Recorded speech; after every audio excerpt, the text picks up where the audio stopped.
For the first time in 727 days, the Indy 11 are playing outdoor soccer here in the city of Indianapolis. Mother Nature responds by, well, giving us the remnants of a tropical depression. So not exactly Chamber of Commerce weather, but still a joyous night for Indy 11 fans to be back at their original home for the first time in 2 years. Their opponent tonight, the New York Red Bulls 2, a team that has made at least the conference final in each of the last 3 seasons. Can Indy carry their home form a few blocks away from Lucas Oil Stadium? Because they have not been beaten in their last 25 matches here in the city of Indianapolis, including a 1-0 victory against Red Bulls 2 on September the 4th. The team's about to enter the park.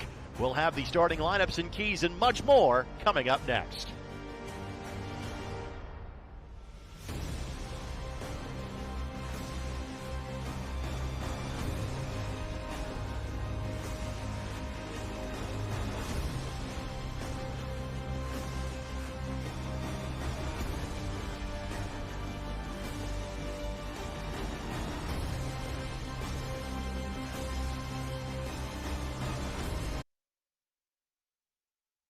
Indy 11 Soccer is brought to you by your Central Indiana Honda dealers. Proud to be the official automotive sponsor of the Indy 11.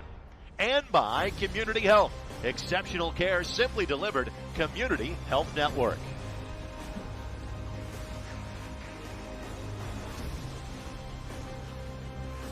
Back at Carroll Stadium for the first time in almost 2 years for the Indy 11. Before we focus on this match, again, we'll kind of lay things out for you, what we're playing for in the Eastern Conference. Already 2 playoff matchups took place on Wednesday night, and the lower seeds won in both of those. So we put Charleston as well as Birmingham Legion in the bracket against the top 2 seeds. This is the 3-6 matchup featuring the Indy 11 and New York Red Bulls 2. Thank you so much for joining us. Greg Rakestraw with you as we've got Indy 11 Soccer for you here on ESPN Plus and My Indy TV. Brad Hodder will be joining us in just a matter of moments. One of many new faces this year for the Indy 11 was Dane Kelly, and certainly one of the most talked about. That's not a surprise when you're the all-time leading goal scorer in the history of the USL Championship. There were certainly some droughts for Dane at times this season, but again, Dane, well, he has found his form later in the year. In fact, he scored 3 goals in the last 2 matches for the Indy 11,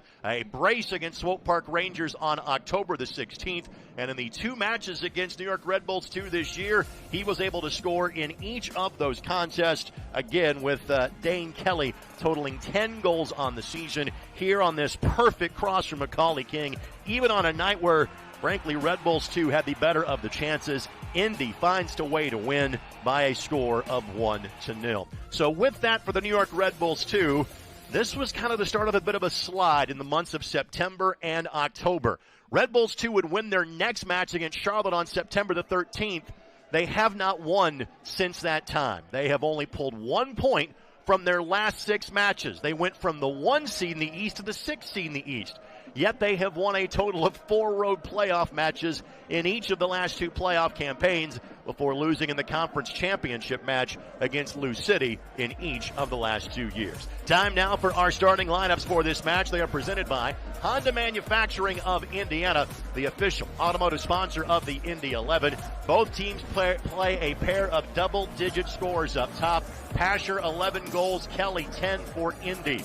Now let's go to the opposing side. Red Bulls 2, they've got 3 double-digit goal scorers in the lineup tonight. Playing up top, Tom Barlow, who has spent time with both Red Bulls and Red Bulls 2 and scored for both teams this season in just 15 appearances for Red Bulls 2. He scored 11 times, as has Matthias Jorgensen. But Jared Stroud has played in all 34 matches. He has scored 15 times and one of just 2 players in the league that is in the top 10 in both goals and assists. And Reese Buckmaster back with Red Bulls 2, the former IU and Canterbury School of Fort Wayne product. Thank you so much for joining us for playoff soccer. It's the 3rd time we have said that in the last 4 years for the Indy 11, and the first time since November of 2016 that the Indy 11 have played playoff soccer here at Carroll Stadium. Now, we talked about the fact it has been an ugly weather day, and if you have been here in Indianapolis today, you certainly know that. We hope the rain is over. However, now the wind gusts are playing a factor, and we're going to have a stoppage in play, head-to-head collision between Dane Kelly and for Red Bulls 2. I believe that was Jordan Scarlett that made contact with Kelly. So both players are going to be checked out momentarily. Take a look at the replay here. Again, just kind of the nature. That's Neela's correction that made contact with Dane Kelly. So both players will have to come off for just a matter of moments. And then both players will be waved back in.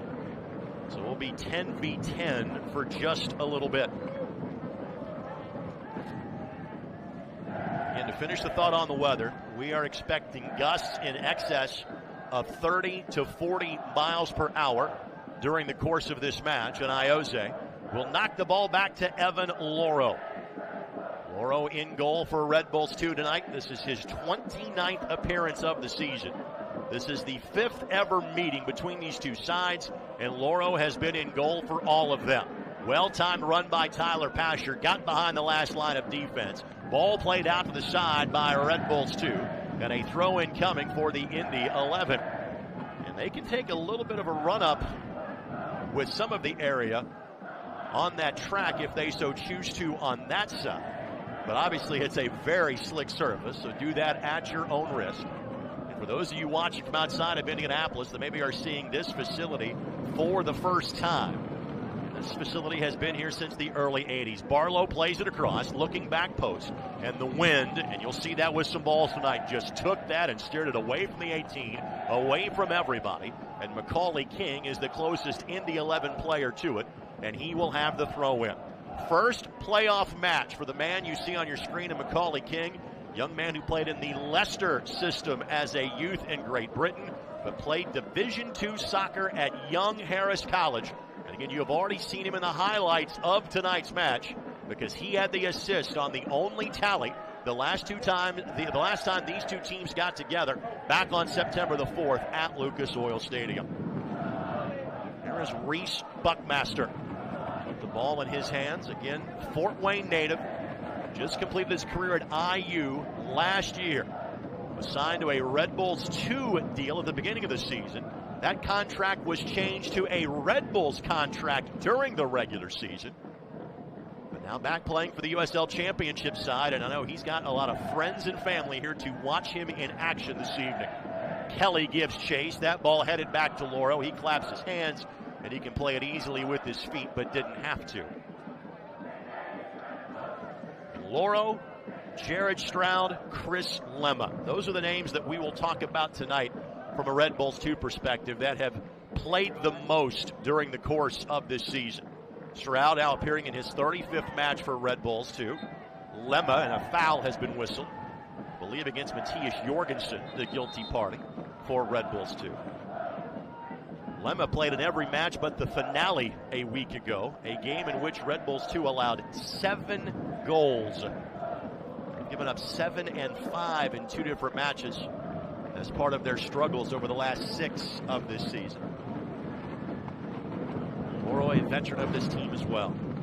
Of the second sides in the USL Championship, this has been the group that has had the most success without question. Touched by King a bit too strong, and again, there is a tailwind that the Indy 11 are playing with right now. It's going to take a few minutes for both sides to kind of figure out exactly, okay, from a weather condition standpoint, how exactly do we go about playing this tonight?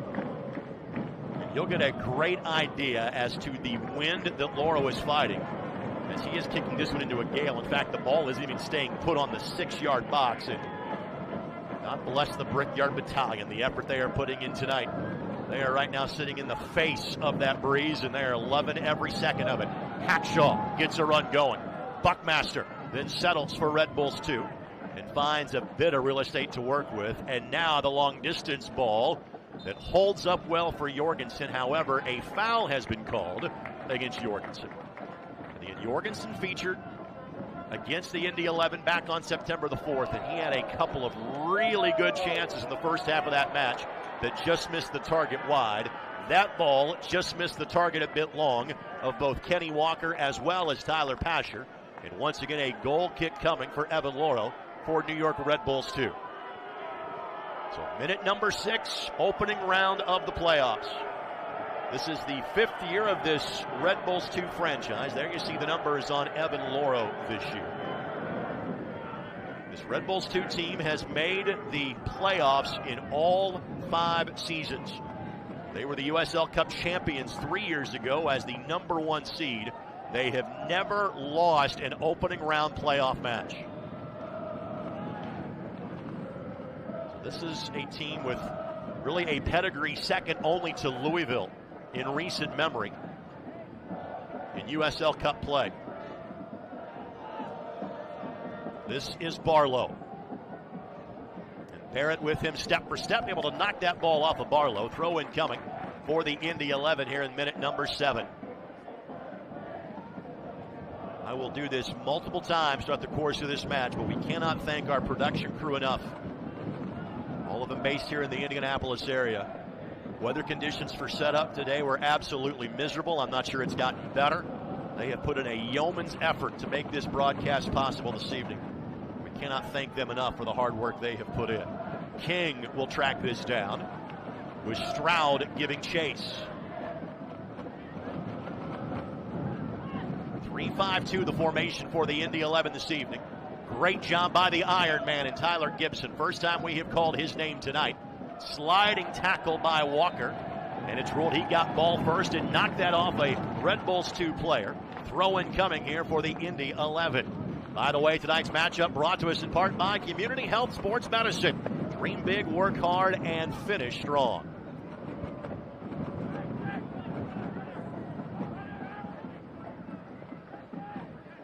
Walker plays this ball to Ioze. And Ioze, a charging run forward by Neville Hackshaw.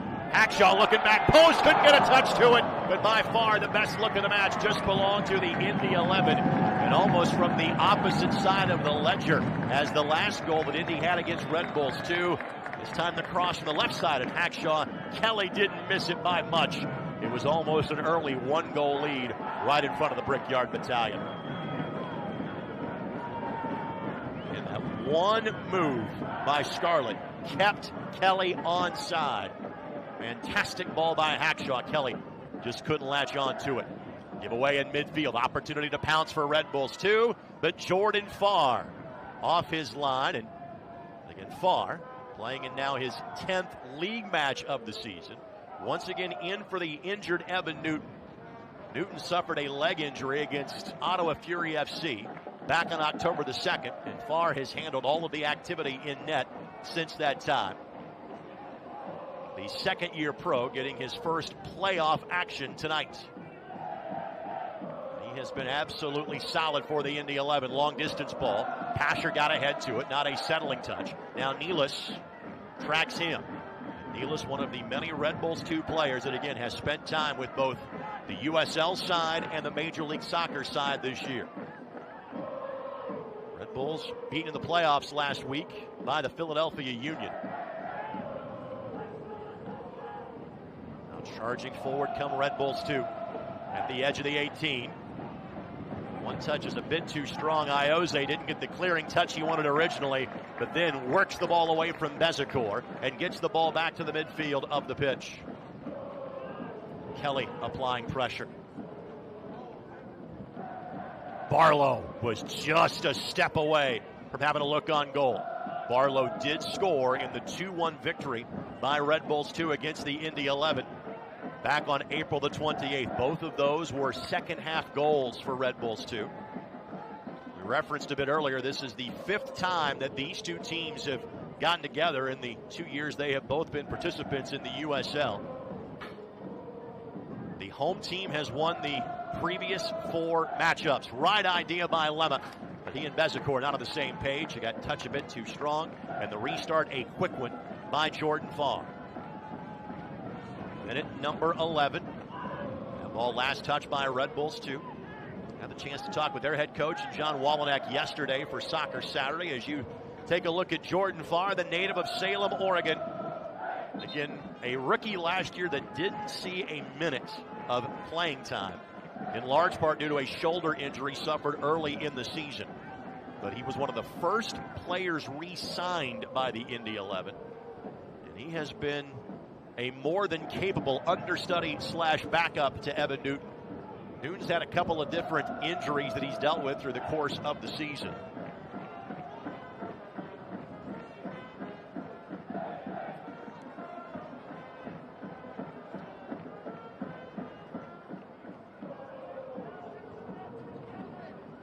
Ball off the leg of Ioze. It'll maintain Red Bulls 2 possession.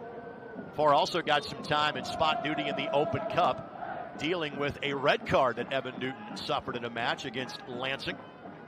And Indy's first Open Cup win in 3 years. Jean-Christophe Kofi now. Here is Reese Buckmaster. And we believe the last time that Reese played on this field, it was for Canterbury School of Fort Wayne in the 1A state championship. Played 2 years of high school soccer, did Reese, then 2 years of academy soccer. Kelly able to work that ball away from the Red Bulls 2 defender and draw the foul. A restart coming here for Indy. Not sure if it's close enough to be dangerous, but impressed with what we have seen in the early going from the Indy 11. For that, Ioze and Kenny Walker both will set up for this one. In Scarlet. First kick was a bit of a whiff, but the push enough to draw the attention of our match referee. And it will be Walker that will be taking this one. Again, I don't think you're going for goal here, but with this win, you never know. Lobs it towards the top of the 18. Kelly got his head to it. And that will be a goal kick. And quickly, the Indy 11 defense will be in retreat mode as they head back towards the other end. Fan Select is the official ball supplier of the USL Championship and many of the finest leagues in the world. Since 1947, Select has been the leader in soccer ball quality and innovation. For the latest Select products and special offers, visit SelectSportAmerica.com. Good looking flick here that Barlow will quickly settle. Tries to slide it through. I think Barrett got a touch on that. Hackshaw then next to it. And Barrett's ball doesn't find a teammate. Throw in coming directly in front of the benches. Buckmaster will take it. So Buckmaster did play when these two teams got together back on April the 28th at MSU Soccer Park in New Jersey. He did not play in the game here in Indianapolis. The flick finds Bezecourt. And Bezecourt, left-footed shot and Farr up to the challenge. First real bit of action that Farr has had to take part in tonight. This is a Red Bulls 2 team that has only been shut out 5 times this year. One of those coming here in Indianapolis on September the 4th. So the 1-0 result, a rarity this season for RB2. Gibson was played every minute but 6 this year for the Indy 11. And 10 days ago became the first field position player in this club's 6-year history to start every match of a regular season. This is his 35th match of the year. He joins Christian Neat, goalkeeper the first 2 years for the team, who accomplished it in 2014, and Owain Von Williams, last year's goalkeeper, as the only players of any position who have started every match of a regular season. For Owain, it was 34. For Christian, 27 back in 2014. Fans, the Cliff Bar Banking Company Indianapolis is proud to team up with Indy 11 to provide meals to IPS students through our Meals for Miles program. And those miles are often run by one Tyler Gibson. Had a great conversation with him about that on Soccer Saturday last week. 93.5 and 107.5, the fan, about the miles that he puts in, about how he's learned as a more of a veteran pro to better take care of his body, to be in a position to play in 35 matches during a season. Barrett, can he get to it? Yes. Again, just an inch or two away from springing Jorgensen on goal. Barlow has had one ball like that. Jorgensen now a second. And now Hackshaw involved in the attack, trying to pick the right angle of attack for the Indy 11. We'll have to play it back for possession, and Walker sprays it all the way back to Jordan Farr, who is standing outside of the 18 to track it down for Indy. And at number 16, Best chance so far, and Neville Hackshaw bought it. Dane Kelly, foul whistled against Red Bulls 2. Iose goes to the turf immediately. A helping hand is extended up from Bezecourt. Once again, Walker will take said restart and will do so a bit closer than he did just a few minutes ago. A little more of an element of danger from the Red Bulls 2 perspective on this ball.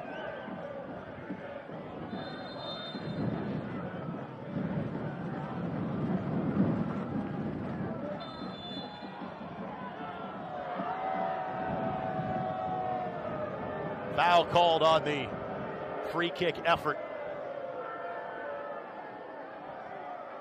So another opportunity goes by for the Indy 11.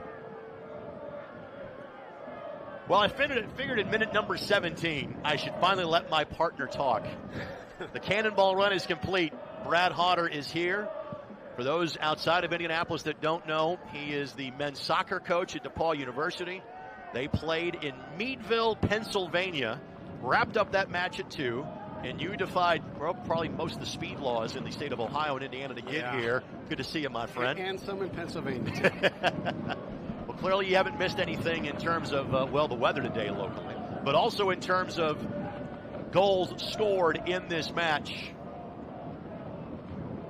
And as that ball is skied back towards midfield, let's take a look at the keys to this match presented by your Central Indiana Honda dealers, the official automotive sponsor of the Indy 11. What are these teams got to focus on to advance on past the opening round of the playoffs? Well, I'll tell you, for Indy 11, you got to come out on fire. You know, you're back home. You've earned the right to be here. You're undefeated in this city. And you got to stretch the field, not just width-wise, but you got two burners up top with Kelly and Pasher. For the Red Bulls, the exact opposite. You got to keep compact. You got to keep the space manageable. And then you got to gamble in the attacking third. They haven't won in 6 matches. Don't get conservative. Gambling in the attacking third is what got you here. Opportunity here outside of the 18, ball flicked forward. Barlow didn't read it, and King will watch that ball roll across the byline for a Jordan Farr goal kick. First playoff match for Jordan Farr in his brief 2-year career. What's going through his mind right now? Well, you know, the fact that he had a lot of games in the regular season and he finished the season for the 11 has you calmed down a little bit. But you can't deny the fact that you've got an elevated heart rate this time of year. By the way, this portion of this match presented by the Indiana Economic Development Corporation. Take your business to the next level in a state that works. Kelly was offside, which is why he could not play that ball. Pasher gives chase, but no way, even with his speed, that he was getting to that. Evan Loro set to restart here. Take a look at our injury report. It is brought to us by Community Health Sports Medicine, official sports medicine provider of the Indy 11. And that injury report, Evan Newton, of course, is on an opportunity here. Kelly, could he settle it? No. It'll find its way to Evan Loro. And I tell you what, in these conditions, that's a great decision by Ouimet. You got a high back line, you got a slick field, and you got Dane Kelly on the other end of that ball. Throw in coming here for the Indy 11. And to finish, the injury report brought to us by Community Health Sports Medicine. We reference Evan Newton, and he has been out since October the 2nd. Also, you don't see him there, but Lucas Farias not in the 18. He has been out really since early September in dealing with a quad injury. So minute number 20. Advantage, I think, is being played here. Now we'll go back to the foul. So the restart coming here for the Indy 11. The flick by Pasher. Good speed of thought. Couldn't find Kelly. But Pasher and Iose have been quite the duo all season long. And obviously Red Bulls too, this being their 3rd match against Indy. Expecting that, had 3 defenders sitting on that combination play. And great job by Gibson to keep it away from Barlow and then knock it from Bezecourt. And Buckmaster will let that ball roll across the touchline for a New York Red Bulls 2 throw-in. Fans, this portion of the match is also brought to us by Keystone Construction. It's more than construction. We build a vision. A October 29th of 2017, the last time the Indy 11 played a match here. It was their final match in the North American Soccer League, a 2-2 draw against North Carolina FC. 727 days since the last time this club has played at this facility. And you know what's incredible to think about? Some of these players that have been in Indy for 2 years, this is their first match on this field as a member of the 11. Correct. There are no players that were on that Indy 11 team that are on the current roster. However, 7 players have played here for opposing teams. Walker, not sure if that was a shot or a cross. It turned into the ladder and just a few paces in front that was of Dane Kelly. An accidental great ball. Well, we talk about some of the great moments at the mic. This is the second home playoff match in this facility. The other one, November 5th of 2016 against FC Edmonton. Sinisa Ubi Parapovic with the only goal in that match to make it a 1-goal win for the Indy 11 on that night. Sinisa these days, the men's soccer coach at Cleveland State University. The weather that day, significantly better than it is today. A good touch. It's a great thought and a great ball by Hackshaw just to find the opportunity to get it to Pasher's foot. By the way, Dane Kelly is down. Again, there was not a foul whistled. We played on. Once that ball went back to Evan Loro, now the trainer is being waved on for Dane. The Indy 11 do have options if for some reason Kelly cannot continue.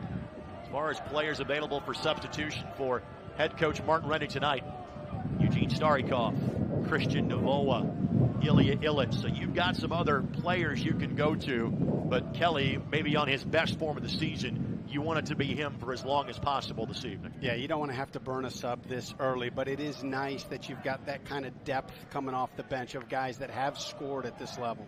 Everybody taking a chance to hydrate. Let's take a look at the play that saw Kelly go to the turf. Now that we're showing the replaying, and that was just, again, there was no foul there. That's the right call. He just simply rolled an ankle. Oh, I hate seeing that.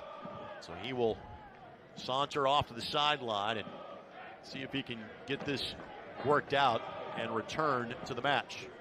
But temporarily, the Indy 11 will play a man down and a significant man down. That guy's manning up.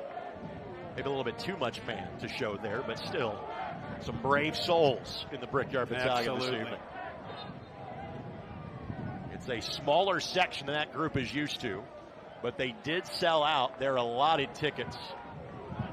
And again, this is the temporary home for tonight's playoff match. Again, not the full seating that we saw in years 1, 2, 3, and 4 of the Indy 11 in this facility.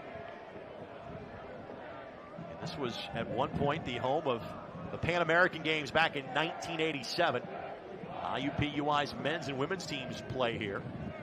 But to give you an idea as to how bad the weather was in Indianapolis today, it never stormed from a thunder and lightning standpoint.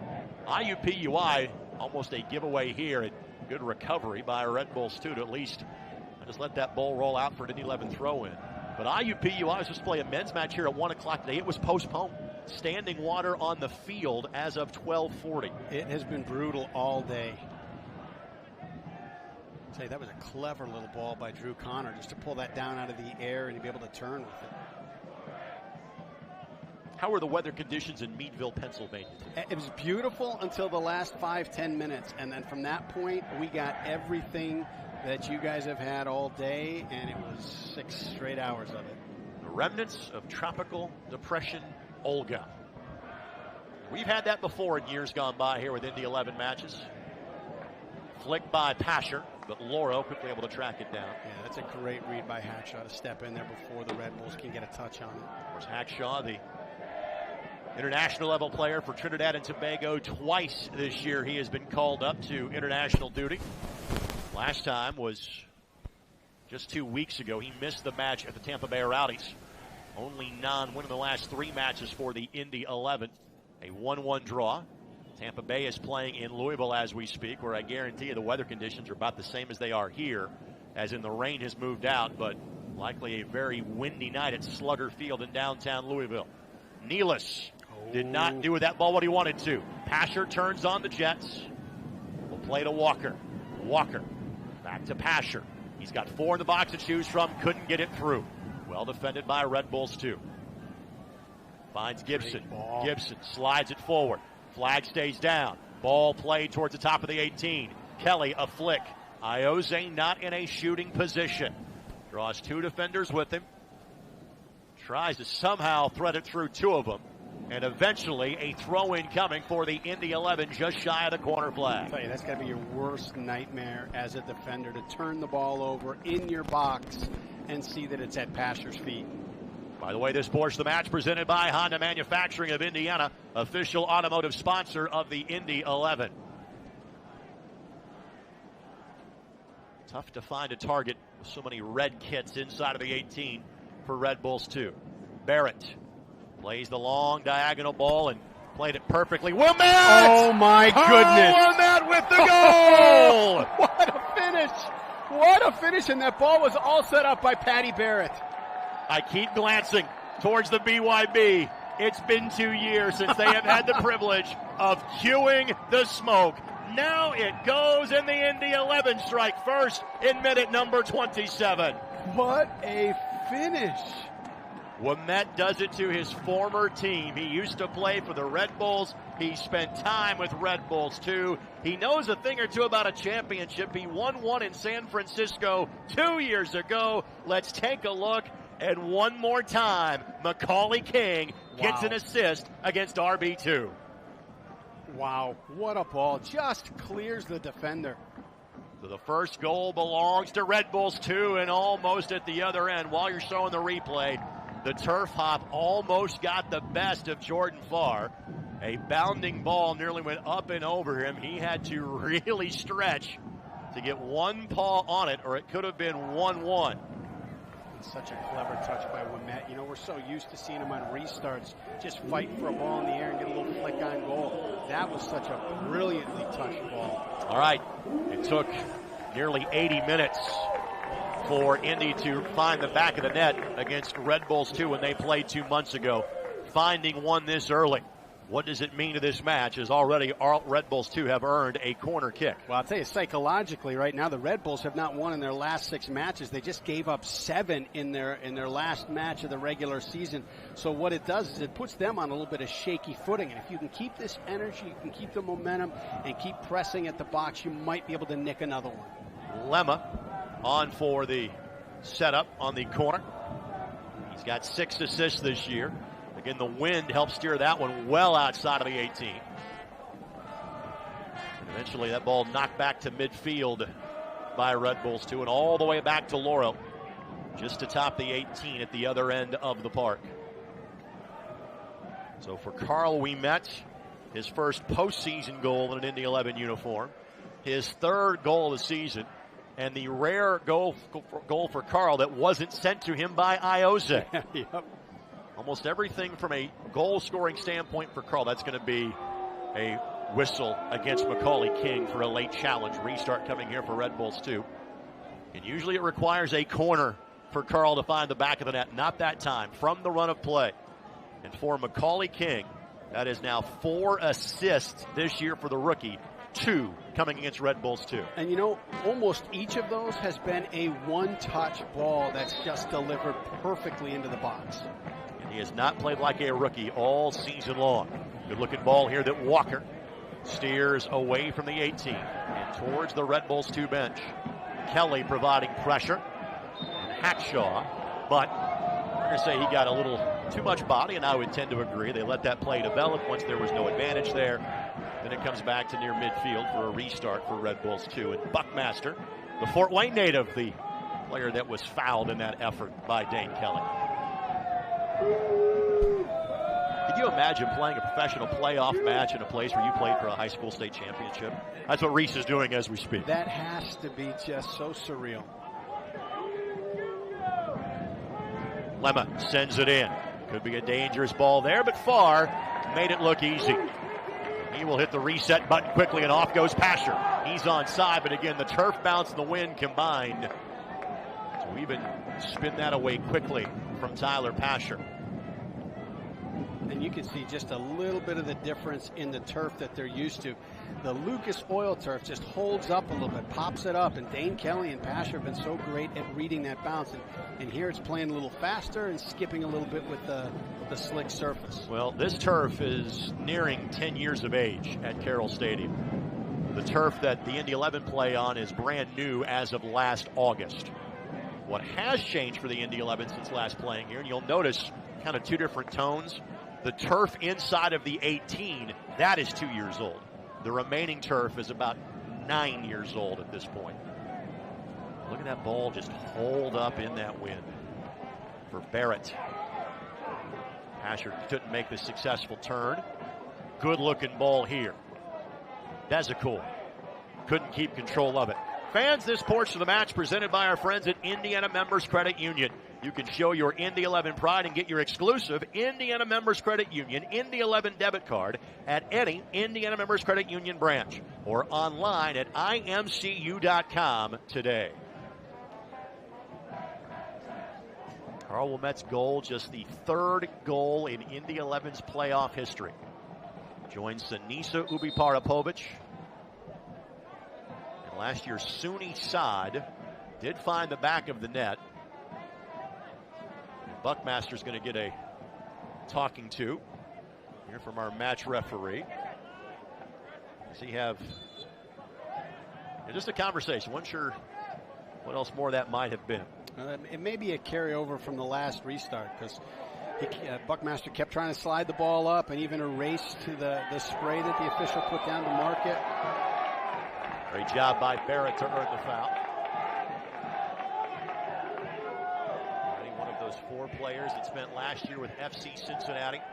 One of those is Evan Newton, who is injured and not playing tonight. The other three on the pitch as we speak.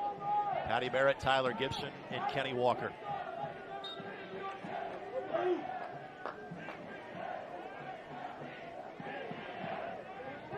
Barrett hits an absolute bullet towards the corner flag.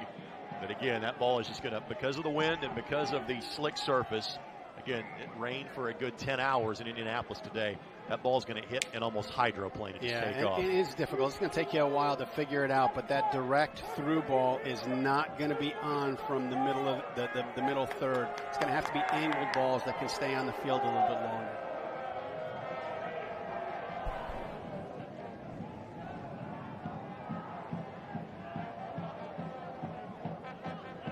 Connor didn't get the touch he was hoping for on that one. Young man that was signed in early August by the Indy 11, part of four new faces brought in by Indy at that time of the year. Nico Perea, Gabriel Rodriguez, Christian Novoa. The others, Perea and Novoa, available as substitutes tonight for head coach Martin Rennie. And man, I tell you, Drew Connor's been fantastic since he entered the lineup a couple times as a sub, and then he's been a mainstay. Spent some time with the Chicago Fire, did Drew. He's used to playing in these conditions. He is from the Chicagoland area. Played his college soccer at the University of Wisconsin. This is an early season game at UW, right? Kind of the weather conditions we have tonight. Exactly. Or right along the lake. Ioze couldn't keep that ball in play as he tries to walk the tightrope. Throw-in coming here for Red Bulls, too. Ioze will turn 35 next month. There still appears to be a lot of soccer left in those legs. Desicourt couldn't catch on to it, but the high press, which is the Red Bull style, plays to their advantage. If they will make a mistake, they will make a mistake of aggression. There is no doubt about that.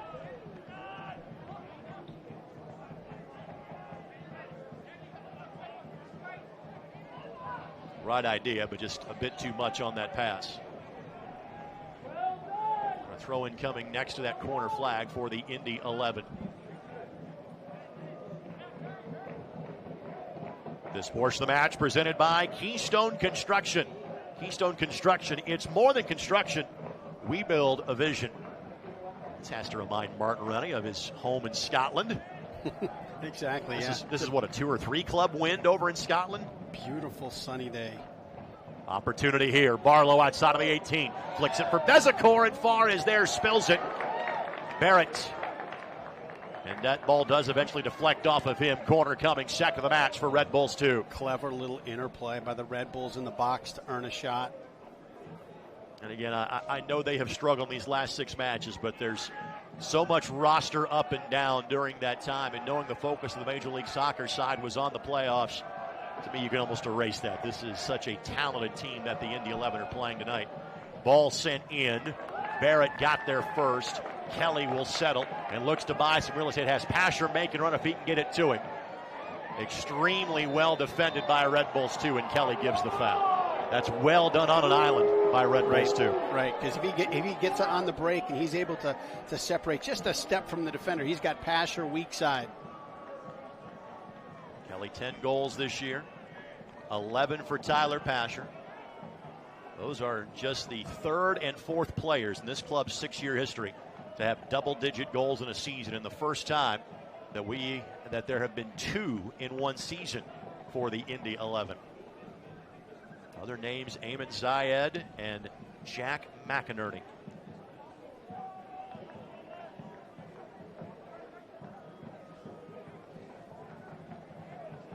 Wimet wants to knock that ball away, but quickly Red Bulls 2 track it down. This is Stroud towards the corner flag. Plays it across, and Ioze will play that ball to the side. Fans, we hope you tune in every Saturday morning to Soccer Saturday on 93.5 and 107.5 The Fan. This week it was Martin Running, Indy 11 captain Matt Watson, and Red Bulls 2 head coach John Walenek. You can go back and listen anytime on the podcast page, 1075thefan.com. We also asked fans to list their favorite memories of 4 years of Indy 11 soccer in this building. Opening night, the miracle at the Mike, beating the Carolina Railhawks. The last match here, where really an unnecessary but yet fun amount of smoke was released at the beginning of the first half, and we couldn't see North Carolina's goalkeeper for about 5 minutes. It's true. I remember that. But also of some late night matches, like against Tampa Bay and Fort Lauderdale, with matches that carried past midnight because of storm delays. Kyle Highland's 98th minute equalizer was brought up from May of 2015.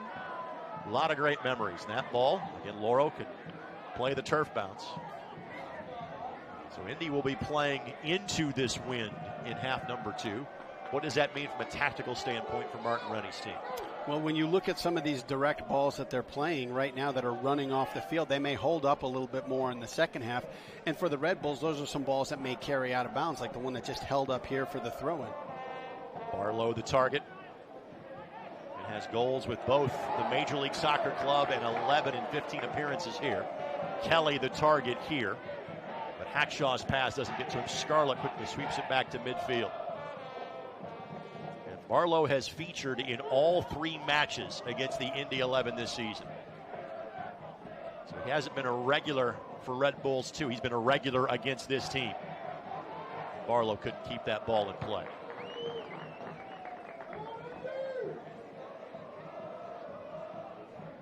This is one of 4 Eastern Conference matchups taking place in playoff action as we speak. We'll keep an eye on the other matches as best we can. At last check, Pittsburgh had put up 3 in their match against Birmingham. My goodness. Again, Birmingham having played on Wednesday night and winning in the 93rd minute against North Carolina FC. Back to the action in front of us now. Pasher trying to make the turn. Great effort. And Gibson will knock that ball back towards the middle of the park. And clearly, we have shortchanged the Riverhounds, as our producer and our buddy KGB, Kyle Binder, tells us 5-0 is the score at Highmark. I think we can safely say that Bob Lilly's team is moving on to the semifinals in the Eastern Conference. They're unbelievable. When we saw them here in Indy, it was they're middle of the pack and on their way up, and they've been on a complete rise since that moment.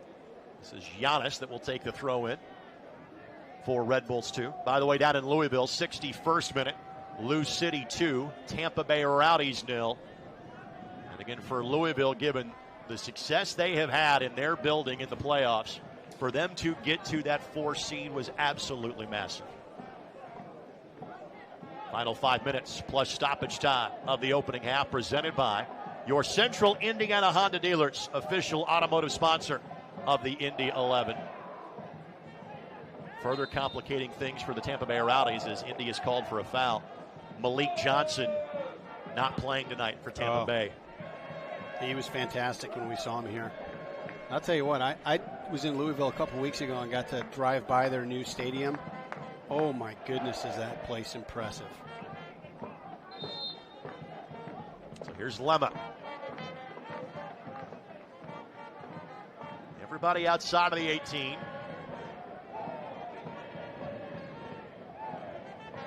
And now they're directed towards the frame. Headed, but away from goal. And that'll be a goal kick for Jordan Farr. Stay tuned. Coming up at halftime, we'll update you on those other scores in the East. Of course, it is a full slate of playoff matchups. The Western Conference quarterfinals are going on as well. Real Monarchs got a win in the Western Conference in the lone matinee matchup. Everybody else is playing a bit later this evening out west. We'll have highlights from the League One championship from a week ago. And more coming up at halftime.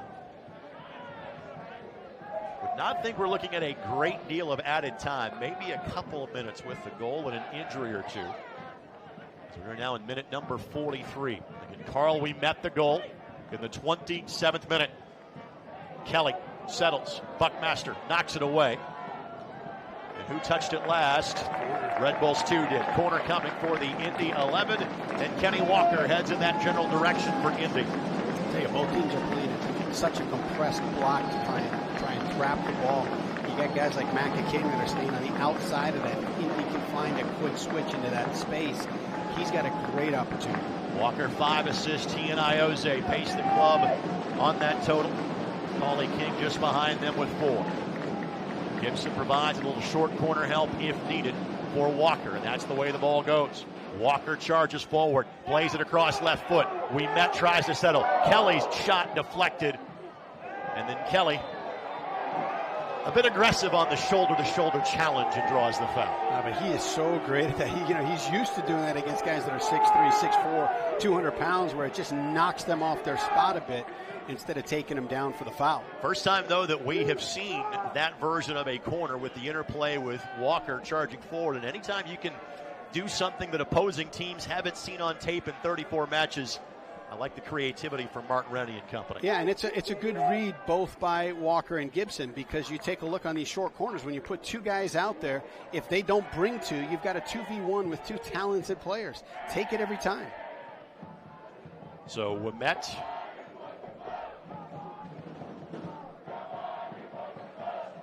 throw in coming here for the Indy 11.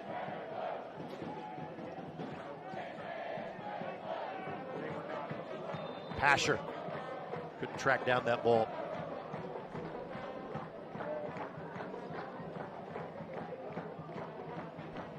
Let's thank the Indiana Economic Development Corporation.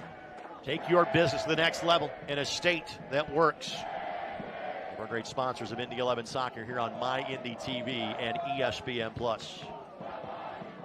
Edge of the 18, Walker slides it back to the middle of the park.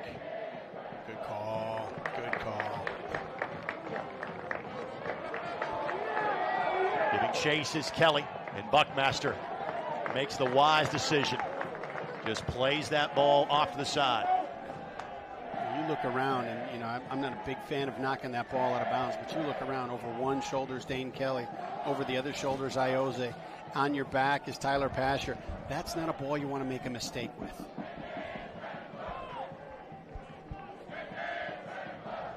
Pasher. That's Kelly carving out some space. Buckmaster does a good job of keeping Kelly at bay for a second time in as many minutes. And as expected, 2 additional minutes of added time to be played here before we get to our halftime break.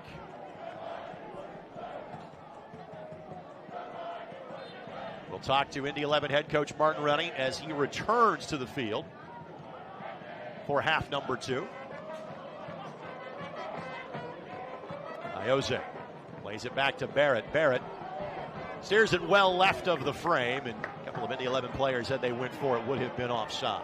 Yeah, I like the thought with that, though.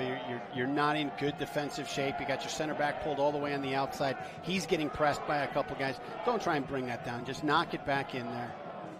Indy had a 1-goal lead at Red Bulls 2 back on April the 28th, going to halftime as well. Both goals by Red Bulls 2 were scored in the second half of that match. Barrett had it lined up. Well done to keep the attack alive by Red Bulls 2. And again, right idea. Play it to Barlow. Far will watch this ball roll across the byline and into the splash park for a goal kick coming up. Trust me, folks, there was more standing water on the field a few hours ago than just that one little spot off to the edge. We had a corner moat, not a corner flag, for a while today. So they come out and they squeegee it off. And 5 minutes later, it reappeared, which is part of the reason why there was not a 1 o'clock collegiate match played at this facility this afternoon. And again, the wind just pushes the ball off the 6-yard line. I think the rain is done for the night. The wind not going away anytime soon. Again, this is an east-west pitch alignment. It's the rare night where the wind is coming from the east here in Indianapolis because of that tropical system that has made its way through most of the Midwest today. Connor gives ground and does the wise thing. Plays it off of John Christoph Kofi. And a glance of the wristwatch by our official. And I think one more throw in, one more touch, and it's on to warmer conditions and for dry clothes for each of these two teams. And there's the whistle. First half complete, and the Indy 11 take a 1-goal advantage to halftime. Carl Ouimet, his first postseason goal with the Indy 11. Macaulay King, the same can be said as his assist. And the Brickyard Battalion's got plenty to smile about at the conclusion of half number 1. Stay tuned. Our halftime show comes your way in a matter of moments. A look around all things USL Championship postseason. A look back at the USL League One final from a week ago as well. The smoke has returned, and so has the home field success. Indy 11-1, Red Bulls 2-0 at halftime on MyIndy TV.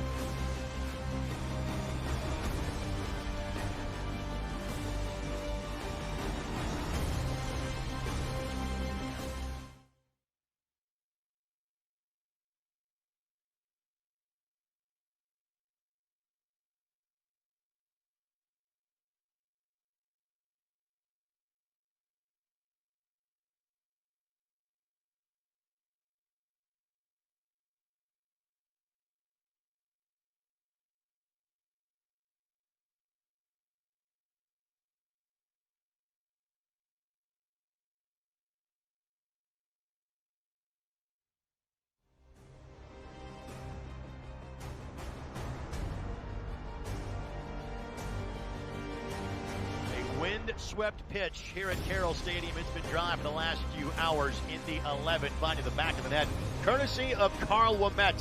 1 goal to the good for the home team here in the opening round, or the quarterfinals, I should say, of the USL Cup's Eastern Conference playoffs. Time now for our news and notes from around the USL Championship. And as mentioned earlier, congratulations to Real Monarchs. Of course, they are the partner club of Real Salt Lake, who saw their Major League Soccer season end earlier this week. But Real Monarchs still going as they advance to the Western Conference semifinals. Reference the fact that Jared Stroud of the New York Red Bulls 2 was one of 2 players to be in the top 10 in the league in both goals and assists. Well, the other one's on your screen because Solomon Asante led the league in both goals and assists this year, 22 and 17. Numbers. Absolutely ridiculous. They're and incredible. Certainly we would love to see the Indy 11 playing on November the 17th. Regardless of who is in that game, the USL Championship final can be seen Sunday the 17th at 7:30 p.m., and that match is televised on ESPN2. Those are some of the bullet points from around the United Soccer League. But for highlights of what's to come in the championship and what happened in the League One playoffs, let's turn it over to the best of the week. North Texas Soccer Club, Greenville triumph. Who will be the one? Going for goal, a great save from Zobek. Almaguer going for goal, pushed aside by Jay. Reflecting around, the shot coming, and it's in! The opening goal for North Texas. And there's the final whistle. North Texas Soccer Club, #1 in League One.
Back, Williams wins it. Seconds remaining, and that will do it. Chip it up over the top. This ball's for Indy Volson. Indy Volson with a thunderous strike. Are you kidding? Sion McFarland. Insurance has arrived for the win. Van Schaik steps up and he scores.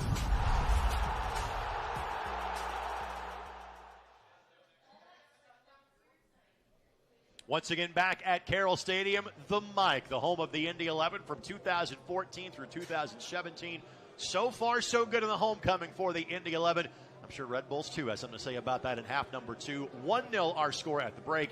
And inside the broadcast booth, Greg Rakestraw, Brad Hodder with you. Brad, your thoughts on the opening 45 minutes? I loved it. You're up 1-0, but I think the thing that you've got to be cautious of right now is the elements with the wind and the slick field is you got to make sure this game is played in your attacking half. Any mistakes, keep them away from your defensive third. All right, so again, let's update you on the playoff bracket in the USL Championship in the Eastern Conference. Again, 2 games were played on Wednesday night. Lower seed won both of those, with Birmingham winning at North Carolina FC 3-2. And on penalty kicks, Charleston winning at Ottawa Fury 5-4 on kicks, 1-1 during the run of play. But so far, the home teams are doing very well in the Eastern Conference as we get you to our out-of-town scoreboard brought to us by Crown Plaza Indianapolis downtown. Let them assist you with your next meeting or event.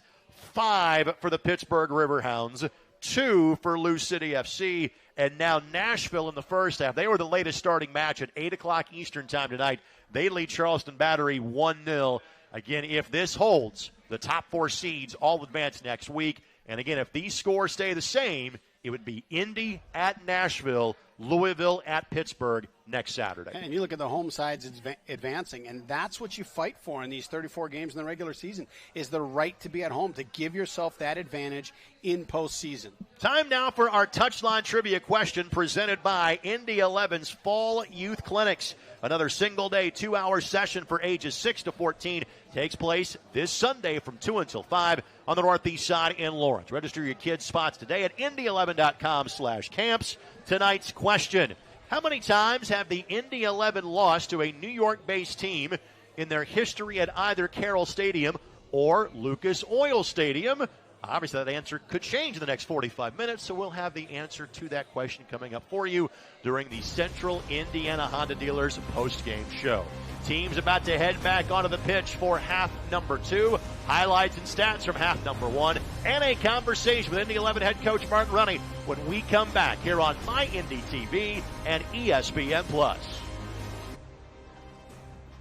Players returning to the pitch. Again, it looks like a lovely night at Indianapolis until you see the flag moving in the fashion in which it is atop the One America Tower. The rain is gone. The wind is not. The lead hasn't left yet for the Indy 11 as they lead 1-0 over New York Red Bulls 2. Greg Rakestraw, Brad Hodder with you. A look back at how things unfolded, Brad, in half number 1. And while Red Bulls 2 has not found the back of the net, it has some good chances early in the half. Yeah, they've been dangerous, and it's one of the things you can't take a look at this 0 score line at the half and relax a little bit. The interplay between them when they get around the 18 is incredibly dangerous. Barlow could not chase that one down, but again, that turf hop nearly got to Jordan Farr, and good job by Farr not to spill this one. He looks really calm, too, which is good. This was the first great look that Dane Kelly did not miss by much on the excellent service from Neville Hackshaw. No, and I tell you what, you keep stressing that back line with balls over the top to Pasher and Kelly, and it's going to open things up underneath. And again, the long ball to Kelly, never a bad play for the Indy 11, but the goal came from a somewhat unlikely source. Carl Ouimet, his third of the season. Just love the ball from Patty Barrett. The ball that he hit is just enough to get over the defender, and then Ouimet does what every great finisher does, tucks it away in the corner. So give the hockey assist to Patty Barrett, give the actual assist to Macaulay King, but give the goal to Carl Ouimet. That coming in minute number 27. Well, we have relived some great memories at the mic really all week long, talking about Indy 11's return home to Carroll Stadium. Let's go back to 2016 one more time. We talked about the playoff victory against FC Edmonton. Well, here it is again. Sinisa Ubipara-Povic. That was the only home goal in club history in a playoff match until the one that you just saw from Carl Ouimet. That was in the second half of a 1-0 victory against FC Edmonton some 3 years ago. Let's now go to Martin Rennie, head coach of the Indy 11 that joins us now. All right, Coach, obviously you like where you're at being a goal to the good. Your expectations for half number 2.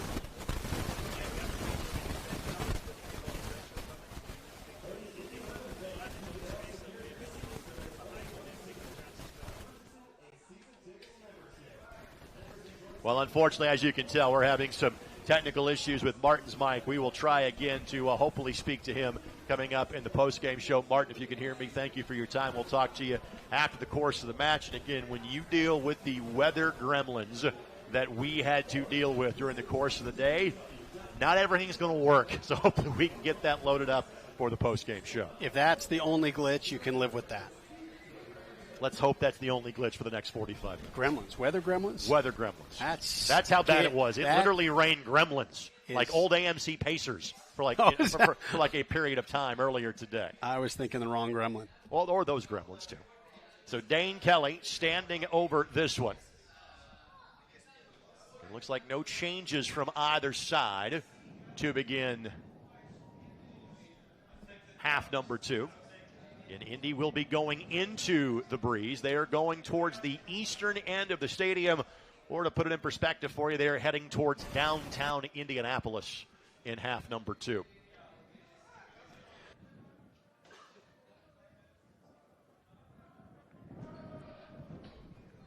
Kelly has been given the go-ahead, and we are underway here at Carroll Stadium.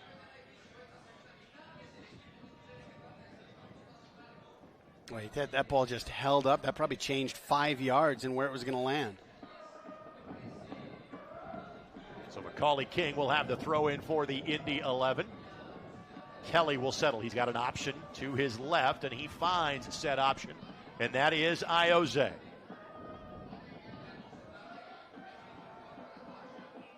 So Hackshaw. Now the ball that Kelly was closest to, but Loro made a relatively easy play on this one. And we'll wait for his teammates to get a little further forward before he hits the reset button on this one. You are seeing the clock on your screen. The fans here at Carroll Stadium are not, having a bit of a timing issue with the boards here at Carroll. Hopefully we'll get that fixed in a matter of moments. Barlow able to track this one down and does keep it in play. However, then Indy quickly knocks it back towards the middle of the field, and a throw-in coming for Tyler Pasher on the near sideline. As you're watching from your angle tonight, thank you for joining us all season long on both My Indy TV and ESPN Plus. We're with you on My Indy TV as long as the Indy 11 continues to play in the USL Championship playoffs. Of course, you can catch every postseason match on ESPN Plus, and as advertised during halftime, the championship final, November the 17th at 7:30 Eastern Time. That can be seen on ESPN2. And that'll be a foul called against Red Bulls 2. Jean-Christophe Kofi, the guilty party for that one. And this is how if you're Martin Rennie, this is how you want to see this half unfold. A little bit of Patty Barrett gets the ball off the end line down here. It's a direct ball forward. Play this game in your attacking half. Let the mistakes be here.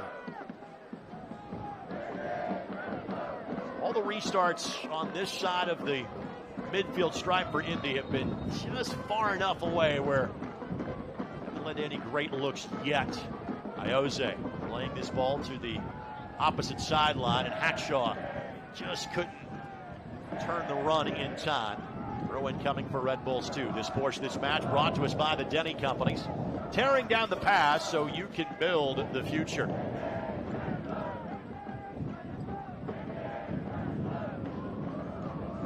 And at number 48 from Carroll Stadium, Buckmaster gives chase and cannot keep that ball in play. Great effort to work his way around Iose, but throw-in coming for the Indy 11. And that's such a heads-up play by Iose. He understands the angles. He understands the ball. He understands the conditions. He's going to go down. The only play that Buckmaster had was one that would teeter on that line of going out of play. Our referee going to have a brief conversation. Michael Radchuk, our lead official tonight.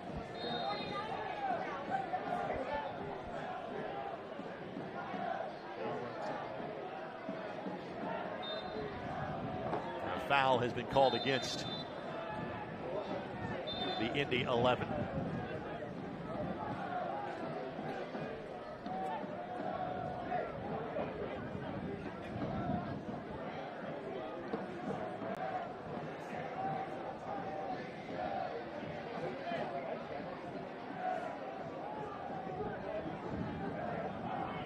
Hackshaw's conversation with Radchuk continues, and seemingly they have reached a point of agreeing to disagree, and we can move on with the remainder of the half. Both walked away happy. That's good.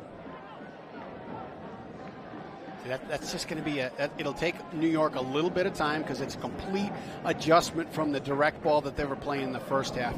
But that ball is going to run so much. You've got to angle that ball, give yourself a little bit more opportunity to get on the other end of it. If this for Jordan Farr, again, from your perspective as a professional goalkeeper for over a decade, again, playing into this win, what does he have to take into consideration for the rest of this match? Well, it's got to be driven, and you really don't want to play too much short here. You don't want to give any chance for a bad touch or a ball that skips and nicks somebody and winds up coming back at you. So everything's got to be driven low. Try to cut through the wind as best you can. King trying to make the turn. Could not maintain possession. Now Stroud will try to restart quickly. Ouimet was up to the challenge.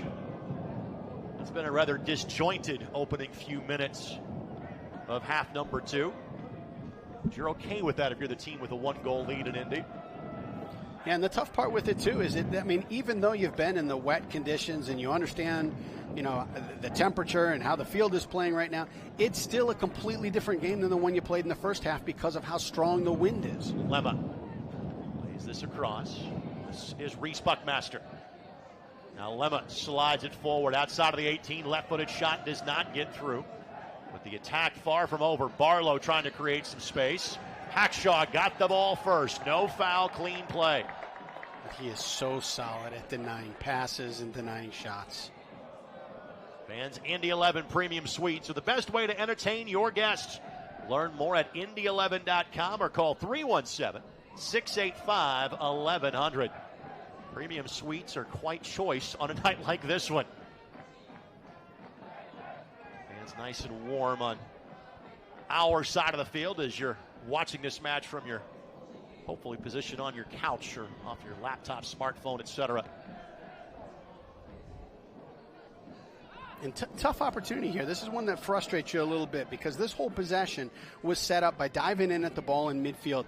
Make them beat you. Don't dive in. Don't create shifts that your other defenders have to solve for you. Possession was in favor of Red Bulls 2, 57-43 at half number one. And as long as this remains the scoreline that it is, I don't think that's going to change. That number may even grow for RB2. They're one of the few teams to come into Indianapolis and win the possession battle on September the 4th. Pasher was offside. Why he couldn't go play that. Quick score update. Charleston has scored in Nashville. So that match is tied at 1. And that means something for each of these two teams. Let's let this play through here first as Stroud couldn't keep it in play. Goal kick coming for Jordan Farr. If Charleston were to win that match, then whoever would win this match would host next week. So while the teams in red and blue aren't exactly agreeable right now, they can't agree on one thing. Go Battery is what they're thinking about the match that is taking place in Nashville. Exactly. By the way, the Riverhounds now lead 7-0 against Birmingham Legion. The Riverhounds might outscore the Steelers this weekend. That's a really frustrating one. It's a frustrating one if you're a part of Birmingham right now on any level because you know that it slipped away. You know that everything you've worked for the past 8, 10, 12 months is gone, but you still got to be professional enough to keep the doors closed. How about the pickpocket work by Gibson to take that ball away? Possession has been short-lived for Indy here in the second half. Expect that trend to continue. Bezecourt. Two players collide behind the play. No advantage gained. We play on. This is good shape. Good shape. You got good numbers back. And Hackshaw trying to keep this ball away from Barlow. He'll do exactly that. A native of Trinidad and Tobago, but he blocks out like he played high school basketball in the state of Indiana. Goal kick coming for Jordan Farr. That's brilliant, Rick. That's brilliant. But I'll tell you what, he is just so smooth and steady as a defender. 3 years with the Charleston Battery before joining the Indy 11. This Indy 11 club, so many quality free agent acquisitions in the offseason. No free agency for those folks. They're on a lifetime contract as members of the Brickyard Battalion. That's brilliant. And it's true. It's true. They are windswept, they are soaked, and they are loving life right now with their team up 1-0 in the 55th minute. Ball pinballed back towards the back line. Scarlett will able to track it down. Fans, for standing stats and all the latest league news, be sure to visit uslsoccer.com. Barrett got to head to it, and we met. Has to work around Barlow. Barlow plays it across, and Hackshaw didn't take the chance. Did not want to let a Red Bull player get to it. That was Jorgensen. That was in the left hip pocket of Jordan Farr. Corner coming. And I tell you, that is the ball that you've got to be aware of. The wind is at the back of New York, and this ball, even from the back third here, New York is going to be able to reach over a high back line if Indy doesn't drop. The corner coming for Red Bulls 2. This one goes all the way through the 6, all the way through the 18. And a harmless restart by Red Bulls 2. Goal kick coming for Jordan Farr.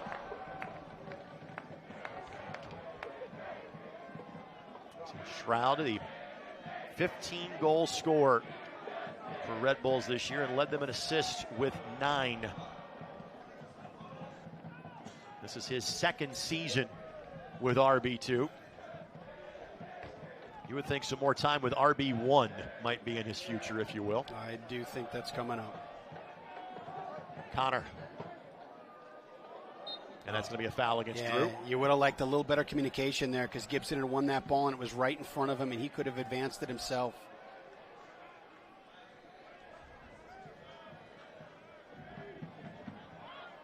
T.S. Jorgensen plays this ball back to Nealis. Nealis, one of the many players on the pitch tonight for Red Bulls 2 that has seen time with both the Major League Soccer side and the championship side this year.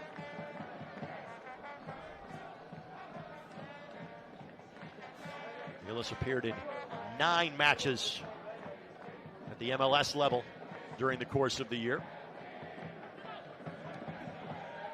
Great ball here for Kelly. Kelly. What a battle. Speed versus physicality. And then an unnecessary foul by Giannis. Did not need to give that one. And now you can be a bit creative next to the corner flag if you're Indy. What a great battle by Dane Kelly. Just to fight off a defender. And then it leads up to a double team, and he's still able to hold possession and draw the foul. So Jordan Scarlett again had Kelly covered. It was Alan Giannis with the late contact. Gives Indy a chance to throw numbers forward. And this one, the in-swinger from the left foot of Iose, his specialty. By the way, this portion of this match presented by Community Health Sports Medicine. Dream big, work hard, and finish strong. Iose looking back post. And who spilled that one last? Off an Indy 11 player. Hackshaw again disagreeing with the call.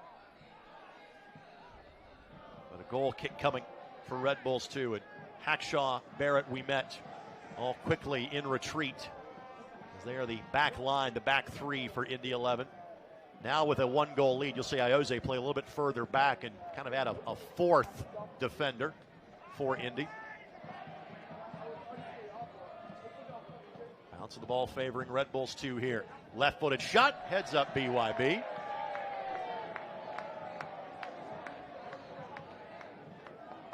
See the reserve starting to loosen for Red Bulls 2.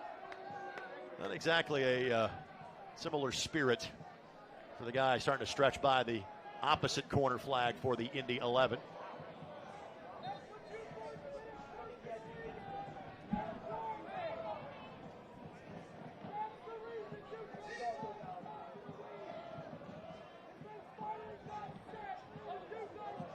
Janos Luba is going to be the first sub of this match for Red Bulls 2. Tough turnover. Pasher, outstanding turn. Speed turned on, but could not work his way around Lemma. That's excellent battle taking place in the midfield right now, going both directions. Look at that ball, it's going to go backwards.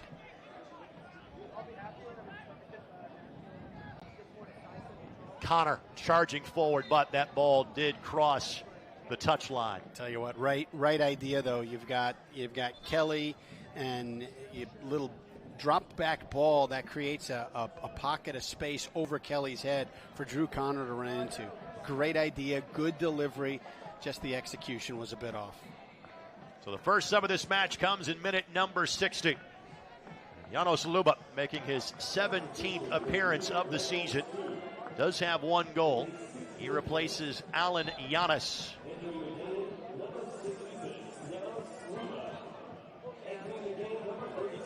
For Luba, it is his 24th appearance of the season.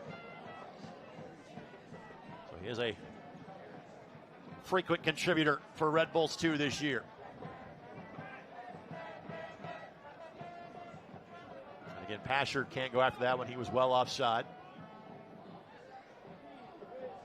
So Luba getting an uncontested chance for a first touch or two for RB2. Oh, just enough. It's a good look. Good combination play here. Stroud looking to attack from the left side. Now Bezecourt. The flick for Stroud, we met, had it covered. With the wind conspiring to keep that ball in the Red Bulls half of play. Now King taking as close to midfield as he can under his own power before requiring some help.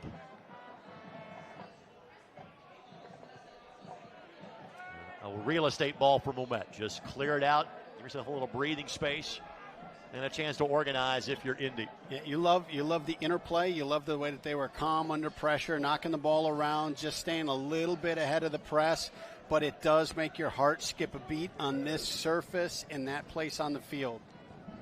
Good sliding challenge by Kenny Walker to knock that ball free at midfield.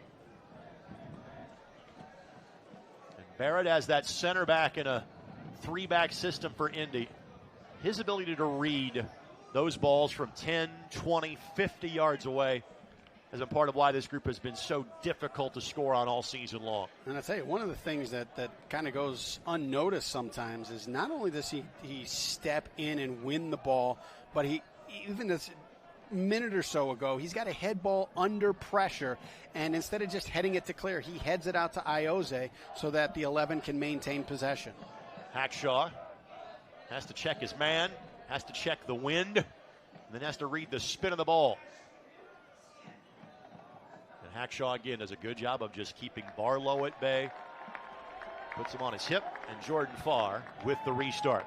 Fans, you can continue to enjoy the USL on ESPN throughout the 2022 season. The USL is excited to announce that the championship in League One will remain with the leader in sports for 3 more years. ESPN Plus will continue to be the home of all things USL, and at least 19 games a year featured on the ESPN family of networks, including 9 games on ESPN Deportes. Continue to follow, support, and watch your club on ESPN and ESPN Plus.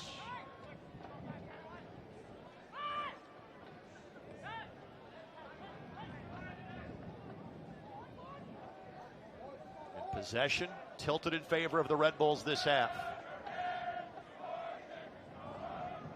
That was to be expected. Trailing this match. But a bit of a giveaway there. And again, Farr happy to let that ball go across the byline for yet another goal kick.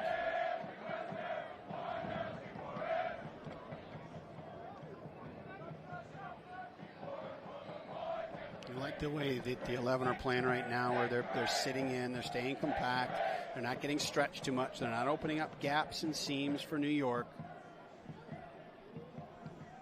I worry about that guy holding 2 flags. He might be in flight at some point in time. He could end up in Avon by the end of the evening. Hope he's tethered to the back row of the Brickyard Battalion. I think that is what you are required to do if you've got 2 flags. Could require a safety harness. Macaulay King before he restarts. Quick conversation with the 4th official. There has not been much of the way in the attack for the Indy 11 these 18 or so minutes. I think you're very happy sitting your 8 back in a block and looking for the 1 or 2 times you might be able to free up Pasher and Kelly on the through ball.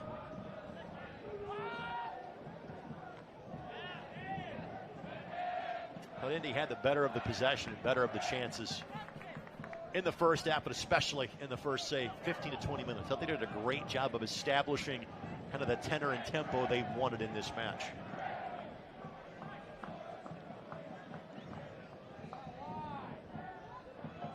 Connor trying to work his way out of a phone booth. And a foul called against Red Bulls too. And the restarts again continue to come in similar positions for the Indy 11. Not a spot that you're going for goal from this distance. But again, you're enjoying every bit of possession you can get right now if you're Indy.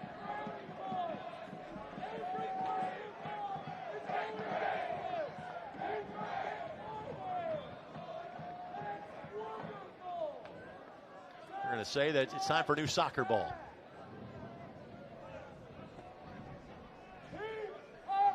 Whether it is or not, veteran move. The second most veteran player on the Indy 11 and Ioze will be taking said free kick. Only trailing Matt Watson in the age department. Ioze, low line drive. Buckmaster got there first. Bezecourt gives chase for Red Bulls 2. And Farr will have to play that ball with his feet and does so successfully. And Gibson, bit of a nervous bobble. Connor is, nope, offside. Offside. Just a step or 2 offside. I didn't like any piece of that last play. I think it's too far out to try and head that ball back, especially on this surface in these conditions with pressure coming right down your back. Knock it out, bring it down, hold it, but do anything but put yourself in that position. Fans, this portion of this match presented by Delta Faucet. Delta Faucet, see what Delta can do. Throw incoming here for the Indy 11 in minute number 66.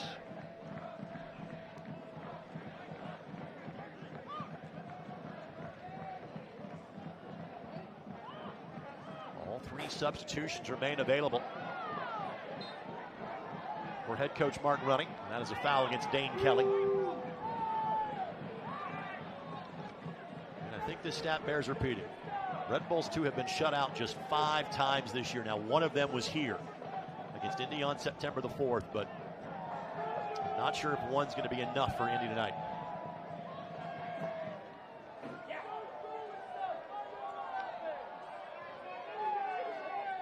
Stroud able to hold up for Luba. This is where they're so dangerous. We look 1, 2, 3, 4, 5, 6. 6 guys in and around the box and all positioned in different places to space and shape the 18. Fantastic sliding tackle by Macaulay King and a good run to again buy some real estate. But Indy remains on the defensive. Barlow, does he have a go from this distance? Well, he did, but a teammate got in the way. I have no idea whether knowing that was going to be on frame or not, but given Barlow's penchant for scoring goals, regardless of which team he is playing for, you've had to assume that would have had a chance against Jordan Falk. It had a good look, and I tell you what, you know, a goalkeeper with wet gloves on a wet surface, a lot of traffic in front of him, it's worth a strike. By the way, this portion of this match presented by the Indiana Economic Development Corporation. Take your business to the next level in a state that works.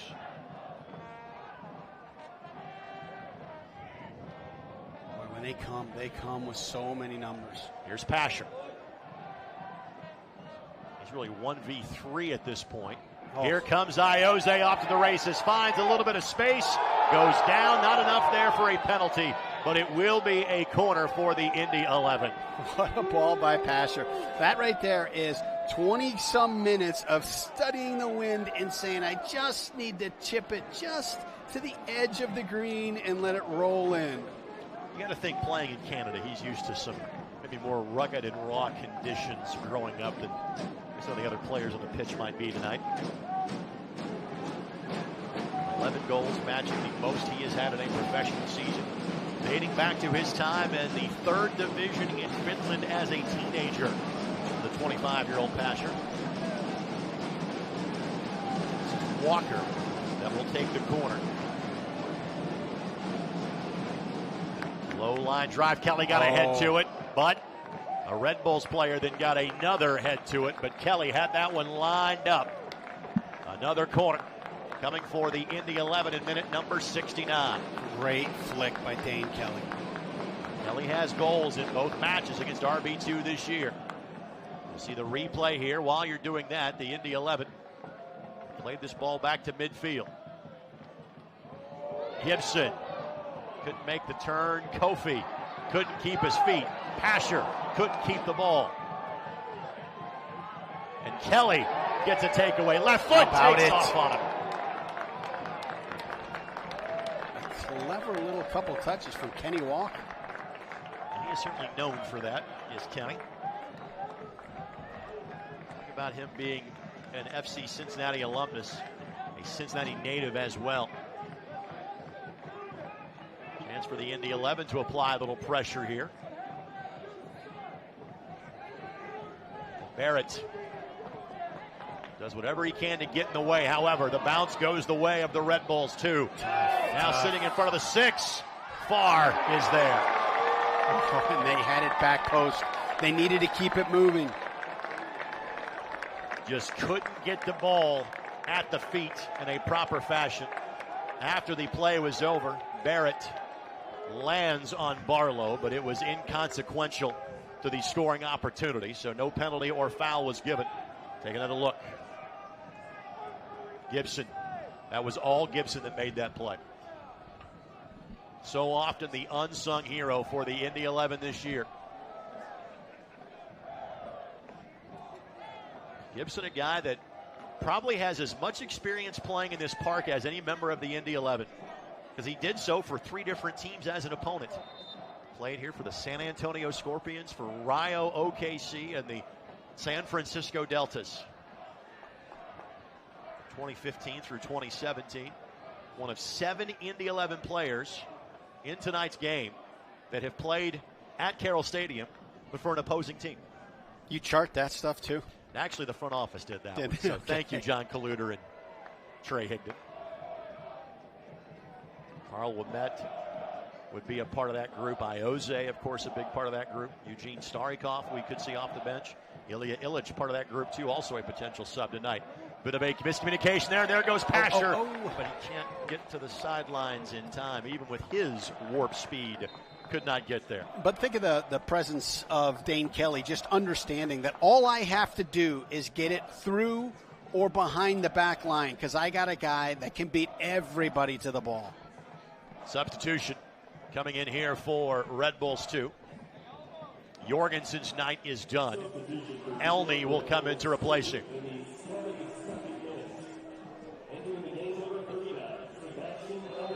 So Elney becomes the second sub used by John Walenek.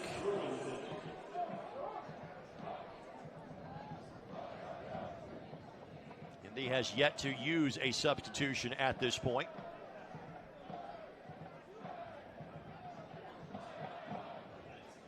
Elney does have 4 goals this season for Red Bulls 2.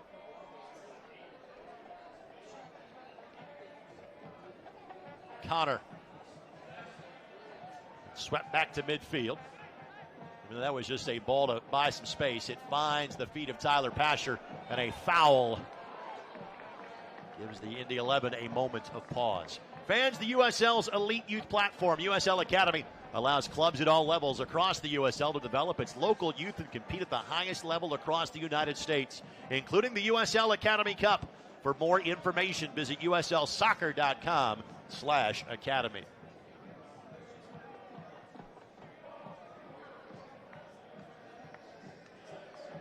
Loro, who has had little to do in half number 2, quickly jumps on that ball.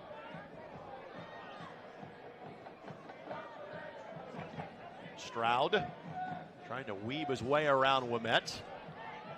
Ouimet draws a foul. Good read. Good read. As soon as he recognized that ball was going to hold up and knock over the line, it's different than trying to just shield it out to, okay, I got to make a play on this ball.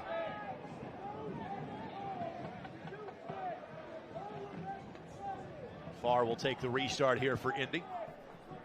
Take a look at the foul. Just enough of the extended arm to draw the whistle.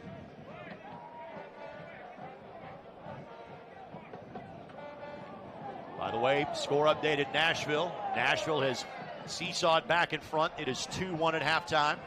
They lead Charleston. Other 2 matches have gone to full time. Pittsburgh 7, Birmingham Legion 0. And Lou City is on to the semifinals.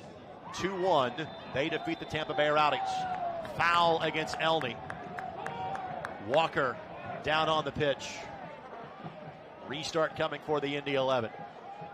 So the other half of the bracket is already set for next week. Louisville will head to Pittsburgh for an Eastern Conference semifinal. You got to be excited about that trip if you're Louisville. Well, you're excited to keep playing, but obviously it's also a bit of a short trip. Yeah. And this is Louisville, who's had such great success the last 2 years. All these matches have been at home. Now they take it on the road. Pittsburgh's rolling, and if it's anything like Pittsburgh outdoor sports, it always kind of favors Pittsburgh. The super sub about to come in for the Indy 11, the captain, Matt Watson. So Watson appearing in his 30th match of the season, but his 22nd substitute's role. Dane Kelly will not tally a goal tonight, but certainly did his job to help stretch the field for the Indy 11 this evening. So not surprisingly, a bit more of a defensive mindset now with Watson coming on to add even more depth in the midfield for Indy. And just a great problem solver. You know, in a game like this, you got all sorts of problems with the elements, with the field, with the fact you've got a high-scoring team that's going to be throwing numbers at you, that you're kind of in a counter-attacking, kill-the-game kind of mood. So there's unique problems that have to be solved. Matt Watson, you can put anything on his plate. He's going to be able to navigate it. And by the way, the 3rd sub is at the 4th official as well for Red Bulls 2. So they will make their final substitution coming up in just a matter of moments. Boy, Drew Connor's been great in tight spaces all night.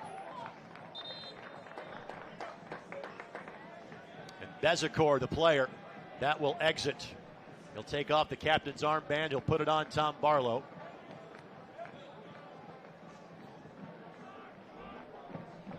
Substitution for New York Red Bulls 2 in the 77th minute. Entering the number 67, Omar Sow. So Omar Sow enters for Red Bulls 2. Connor couldn't control that one. Goal kick coming for Evan Loro. And all of a sudden, Brad, this is in the 77th minute. Just expect that pace for New York to accelerate.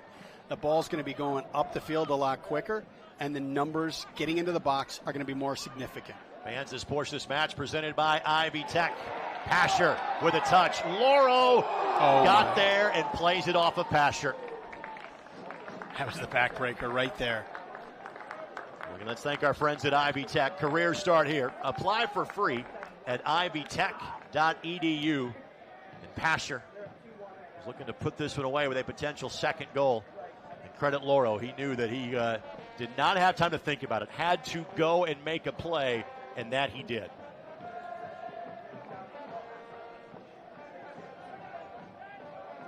Pasher couldn't go after that long-distance ball. He was offside on the play.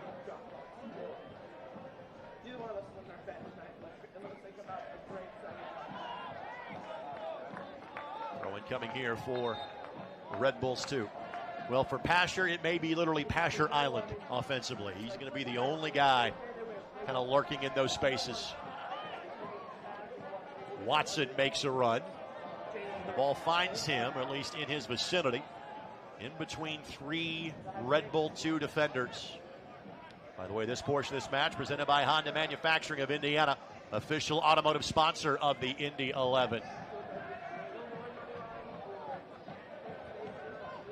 And we met, combined to keep that ball in play and ask for a handball. They'll get it off of So. And I tell you, the more little possessions that Indy can string together like that, just it draws New York deeper and deeper in, not just killing the clock, but it draws them further and further away from the goal that the 11 have to defend. Reference Omar So as the third and final sub for Red Bulls 2. He does have 2 goals on the season.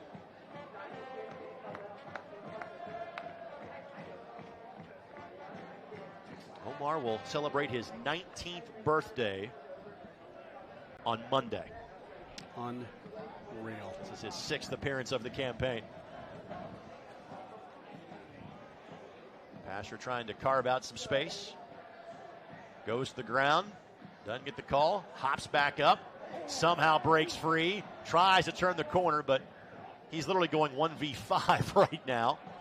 And understand why the Indy 11 are in such a defensive position. Barlow isolated up top. Barrett beats him to it. And Barrett does keep that in play. Hits it back towards the Sweets. However, foul given by the Indy 11 just past the midfield stripe.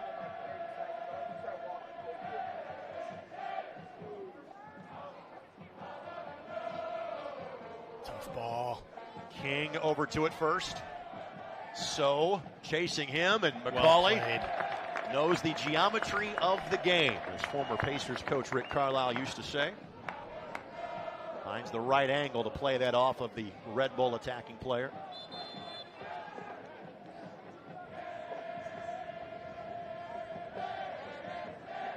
Fans, the 2019 USL Championship Final promises to be the biggest in league history.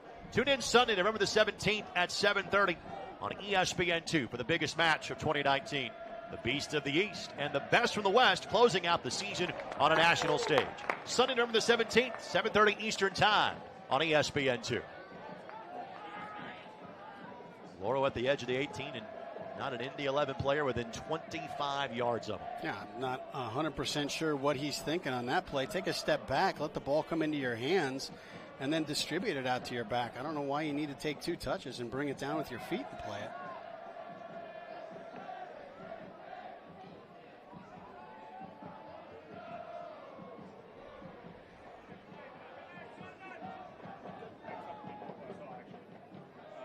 Shaw. Tough. And well played by New York Red Bulls, too. It is not a corner, it is a throw-in, but still a chance to bring a lot of numbers forward here for Red Bulls, too.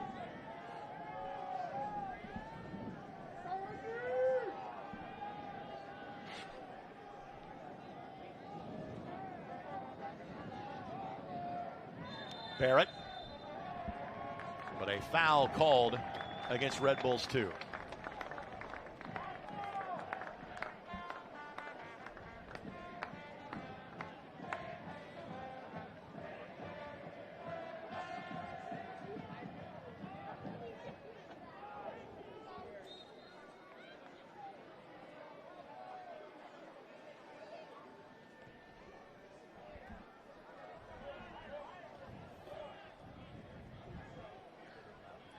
So couldn't get there in time. We met. Now Kofi trying to find Barlow. It's just field position right now. Just keep this ball on your attacking half. And King, again, will just knock it down the park. And Loro will not want to waste time on a goal kick. He'll go track it down.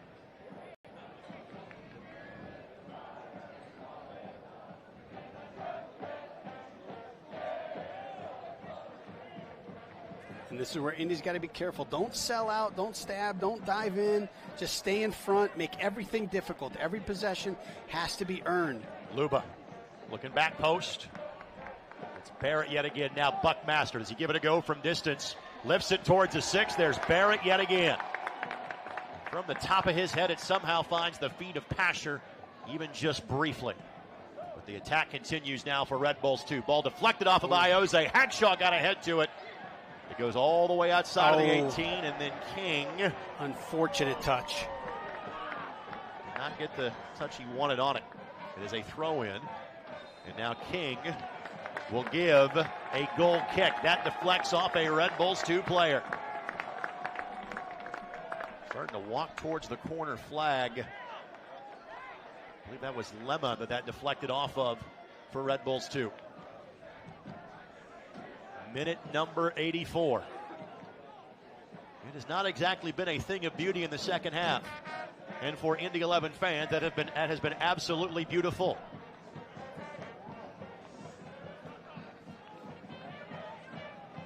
King elects not to play that. Decision.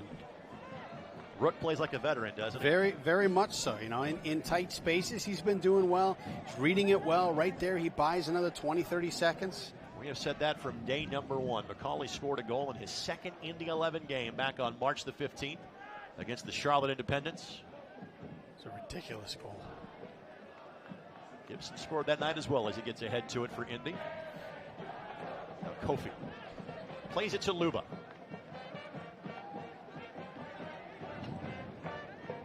Christian Navoa, by the way, will be the second Indy 11 sub.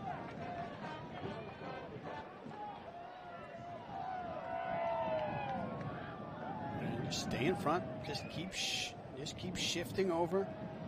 And Hackshaw will watch that ball go across the byline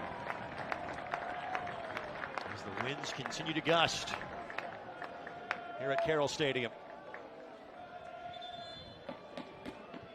And Navoa will be waved on, and Tyler Pasher's night is done. So Indy clearly of the opinion that one will be enough for him, as both Pasher and Kelly have now been removed from the game. And there's more scoring options off the bench if you need to make a third sub. Ilya Illich, Eugene Starikov, all available for selection.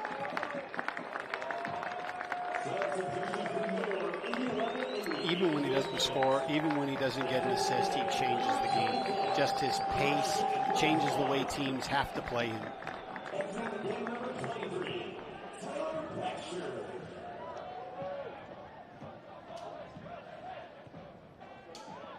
Navoa, the target here. Scarlett quickly knocks it back towards midfield. What a touch. Great touch. Possession 9/10 the law right now for the Indy 11. King. Look at that ball. Finding Ioze. Walker. Navoa, he's onside. Navoa plays it back across. Ball deflects off a Red Bulls 2 player inside of the 18. It was his shoulder, not an extended arm. Throw in coming for the Indy 11. Good little possession. Good run by Navoa to stay on sides. Had Watson around the 6. I think he had Ioze at the top of the box if he cut that back instead of looking to slot it.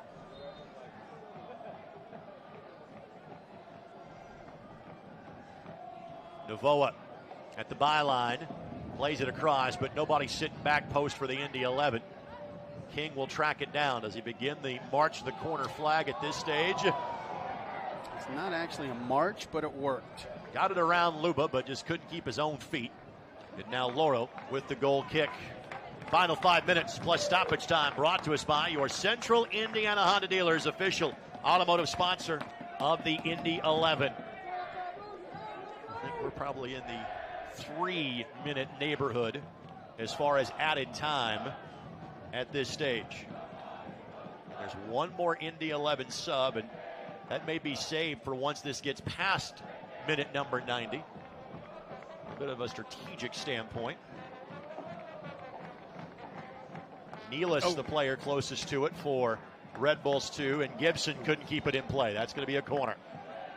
Heads up play by the Red Bulls with just playing the wind and just fighting for every possession earns them a corner kick. Laura with a look towards the sideline asking, how far do I come up? He goes to midfield. Everybody else gets either inside of the 18 or within the vicinity of it. 6 inside of the box, 3 outside. Ball sent in. Flick down and far, had it covered. The delivery was there for Red Bulls 2. The finish was not.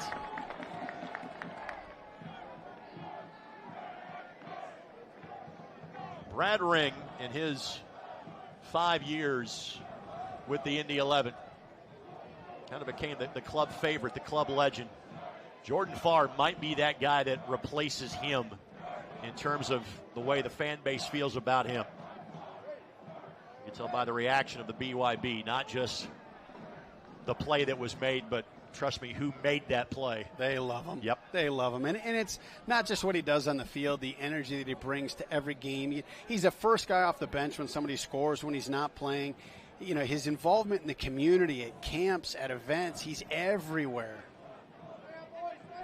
Fans, wherever you go, take the boys in blue with you. Download the all-new Indy 11 app in the Apple Store and get it on Google Play. Opportunity here! The flick up and over the bar. They had it. They had it. Ball accidentally hits Iose on the back. Falls right to the Red Bulls. They find the right guy in the right spot, and he missed. It was Nealis. Reference the fact that he's played 9 times for the Major League side this year. Had a goal and an assist there. 3 goals for Red Bulls 2 this year. And he had a quality look. So some nervous moments these last couple of minutes for the Indy 11. But a throw-in coming now as we get to minute number 90. And the winner of this match gets the winner of Nashville and Charleston. At last check, Nashville leading 2-1. That was at halftime.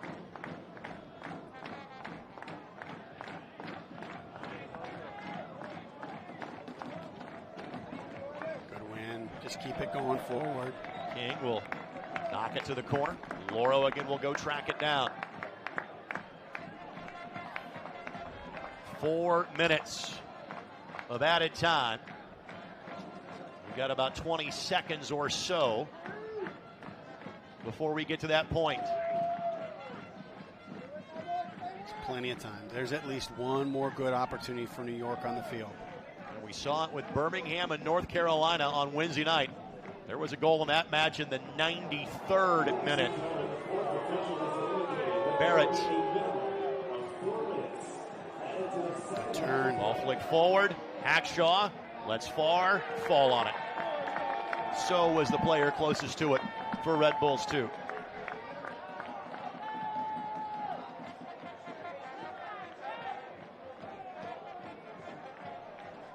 Farr will not make a move until prompted to do so. Probably would like to have that one back.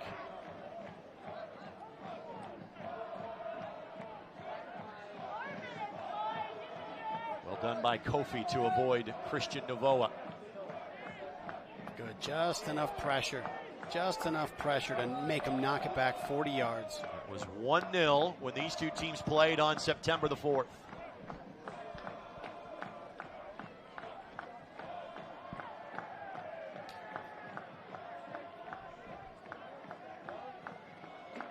Great job not to just give up the throwing another 30, 40 yards with a real estate earned by that sliding effort.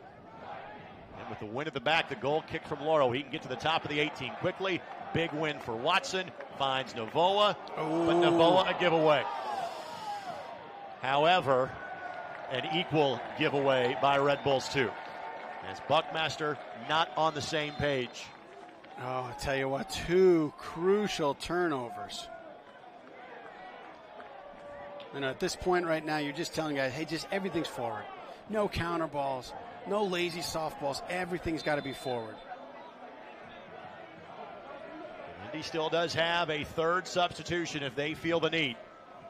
We approach about the halfway point of added time.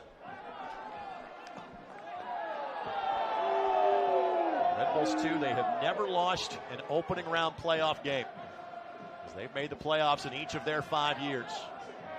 4-0 in the quarterfinal round. Kofi makes the turn. Good run. Slides it forward. But again, there was, I think Buckmaster thought there was a touch there.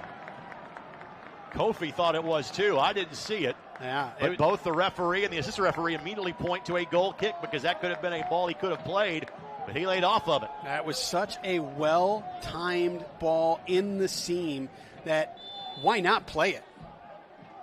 Why not play it? Take your touch. Yeah, it was right to him. It's at your feet.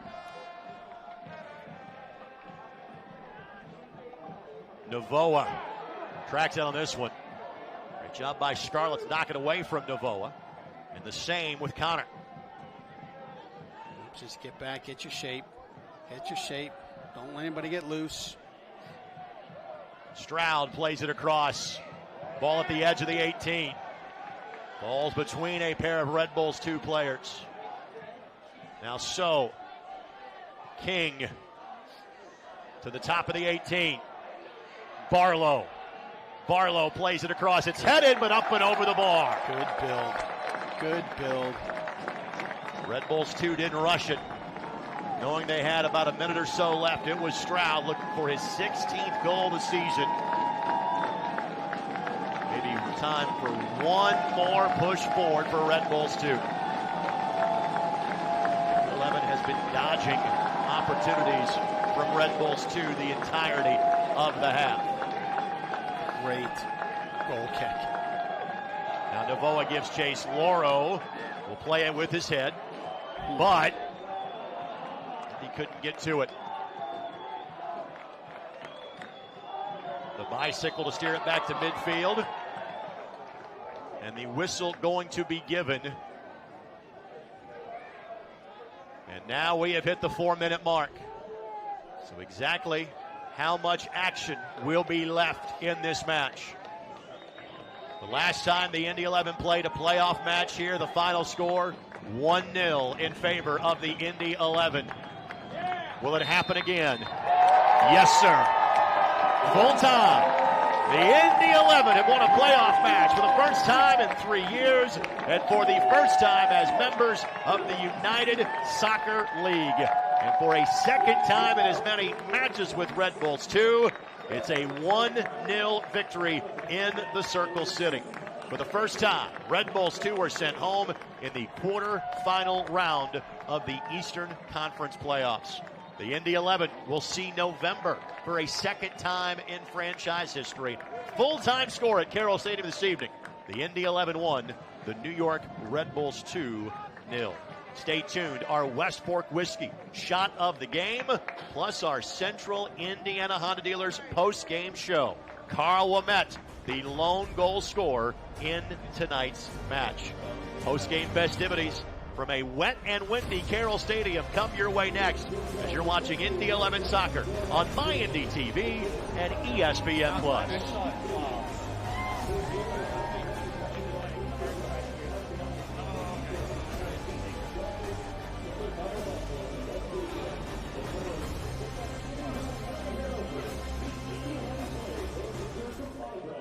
Behind the Brickyard Battalion and the E11 autograph zone.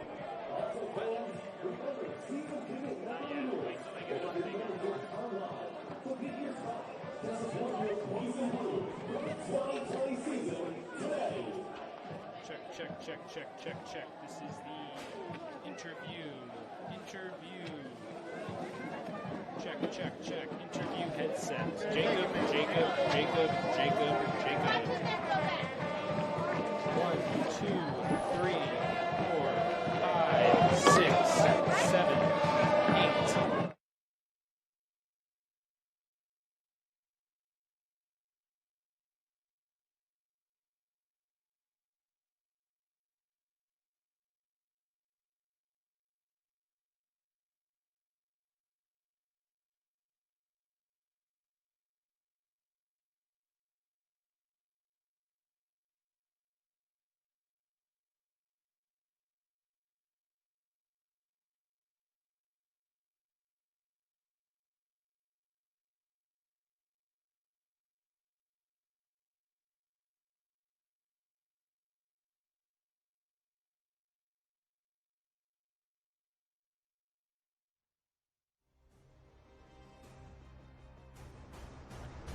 Indy 11 Soccer is brought to you by Community Health. Dream big, work hard, finish strong.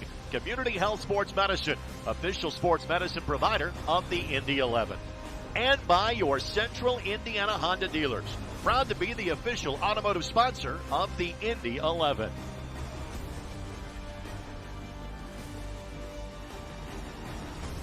A hard-earned victory for the Indy 11 this evening. All of them in the postseason are. Again, Red Bulls 2 shut out for just a 6th time in 35 matches this season. 2 of them have come here in the city of Indianapolis. 1-0. Indy 11 advances on to the Eastern Conference semifinals for the first time in their brief 2-year history in the USL Championship. Time now for our West Fork Whiskey shot of the game. West Fork Whiskey, Indiana's premier whiskey distillery. Weren't many shots by the Indy 11 in this match. They made the ones they had count, especially this one. Yeah, and I think this is just like Coach Rennie drew up there. You got the ball from Patty Barrett to Macca King to we met in the box for the one-touch back post. All right, Barrett to King, I'll give you. The one that part is the bit that's a little bit surprising. Again, not a stranger to scoring goals, but again, a guy that is on the field for his defense first. And even though he scored one, clearly his defense was up to his usual standards tonight. Fantastic defensive effort by Carl and all the guys on the back line. Yeah, I'd say it was great, but you look at the quality of that finish, too. We're so used to seeing him go up and battle and fight for restarts and be on the other end of it and win that and either keep it in play or put it on frame. For him to get a goal like this, that's just magical. Stay tuned. The Central Indiana Honda Dealers postgame show comes your way in a matter of moments. We'll talk to the head coach of the Indy 11 and Martin Running. Also planning to talk to the goal scorer tonight in Carl We Met, as well as Patty Barrett. But for our game broadcast, for Brad Hodder, I'm Greg Rakestraw saying good night from Carroll Stadium in downtown Indianapolis. Final score this evening, Indy 11-1, New York Red Bulls 2-0. All games airing on the ESPN networks are streaming live and archived on the ESPN app. This has been a presentation of ESPN. Copyrighted telecast of the United Soccer League Championship cannot be retransmitted, rebroadcast, or reproduced without the expressed written consent of the United Soccer League Championship.